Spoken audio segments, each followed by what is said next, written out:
बुलढाणा विधानसभा मतदारसंघाचे शिवसेना शिंदे गटाचे विद्यमान आमदार संजय गायकवाड यांनी 2-3 दिवसाअगोदर बोलताना एका भाषणात असं म्हटलं की मी माझ्या हिस्स्याचं 35 कोटीचं कमिशन माझ्या कार्यकर्त्यांना सोडून दिलं।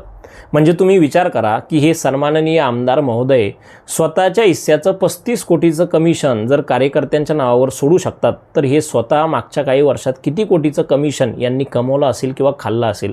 आणि हे जे काही कमिशन घेत आहेत ते नेमकं कुणाकडून घेत आहे, तर सर्वसामान्य जनतेकडून।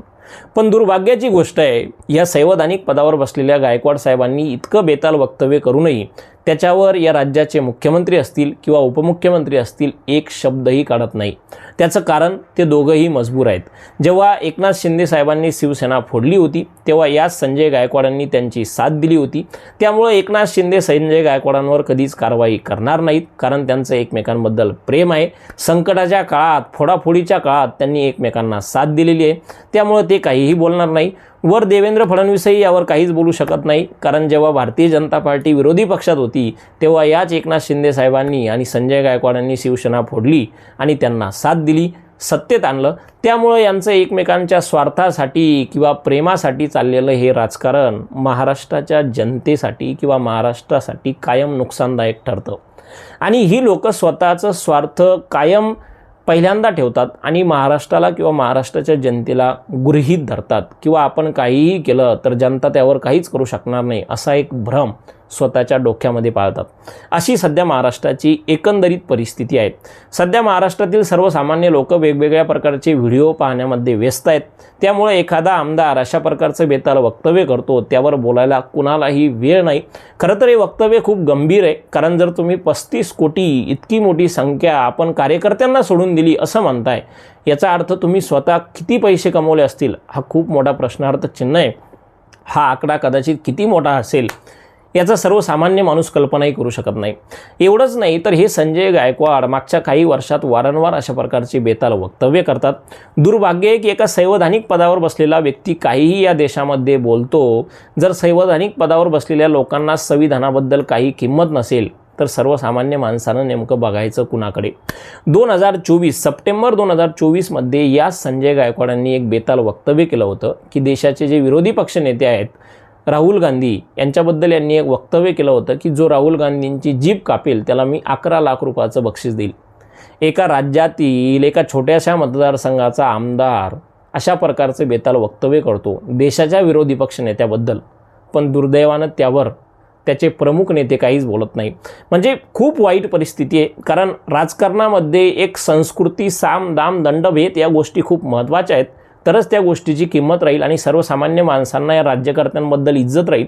पण या लोकांनी थोड्याफार प्रसिद्धीसाठी आजकाल अशा प्रकारचे बेताल वक्तव्य करायचं सुरू केलं आहे की कोण काय विचार करतोय, आपल्यामुळं लोकांच्या मनावर काय प्रभाव पडतोय याबद्दल यांना काहीही घेणं देणं नाही।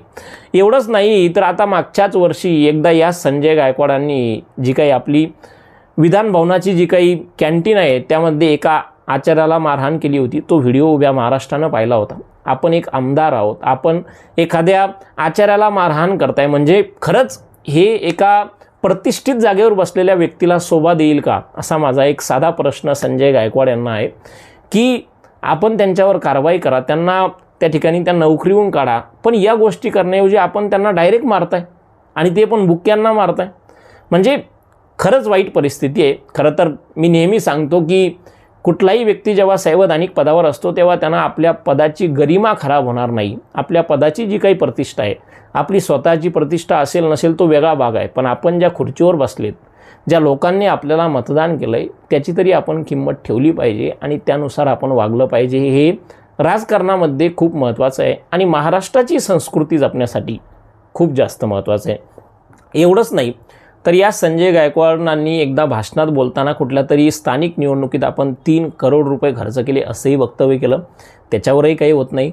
कधी हातामध्ये तलवार घेतात, कधी कुठल्या अधिकाऱ्याला दमदाटी देतात, असे अनेक प्रकरणं या महाराष्ट्रामध्ये घडतात। आणि संजय गायकवाडांचा आजचा विषय आहे, असे अनेक आमदार आहेत ज्यांना पाहून कधी कधी असं वाटतं की यांच्या प्रमुख नेत्यांनी यांना सोडून दिलं आहे की तुम्ही जा आणि काहीही बोला, फक्त वातावरण त्या ठिकाणी महाराष्ट्रात चांगलं ठेवू नका, बेताल वक्तव्य करा आणि लोकांना त्याच गोष्टींमध्ये गुरफटवून ठेवा, म्हणजे विकासाबद्दल कोणी काहीच प्रश्न विचारणार नाही।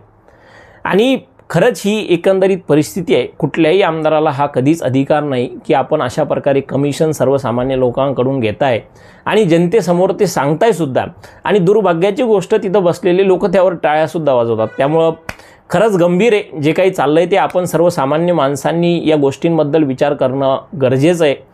या लोकांनी जे अशा प्रकारचे बेताल वक्तव्य करतात यांना सबक शिकवणंही खूप महत्त्वाचं आहे, जेणेकरून भविष्यात या लोकांनी या महाराष्ट्राबद्दल आणि या महाराष्ट्राच्या विकासाबद्दल बोललं पाहिजे. या संपूर्ण विषयावर तुम्हाला जे काही वाटते, संजय गायकवाडांनी जे काही प्रकारचे बेताल वक्तव्य केले आणि त्यांनी किती पैसे कमवले असतील याची चौकशी व्हावी अशी जर तुमची इच्छा असेल, जे काही तुमचे या संपूर्ण विषयावर मत असेल मला कमेंटमध्ये नक्की सांगा. आणि असेच महत्त्वाचे आणि माहितीविषयक व्हिडिओ पाहण्यासाठी चॅनलला सबस्क्राईब करायला विसरू नका. परत भेटूयात, तोपर्यंत खूप खूप धन्यवाद.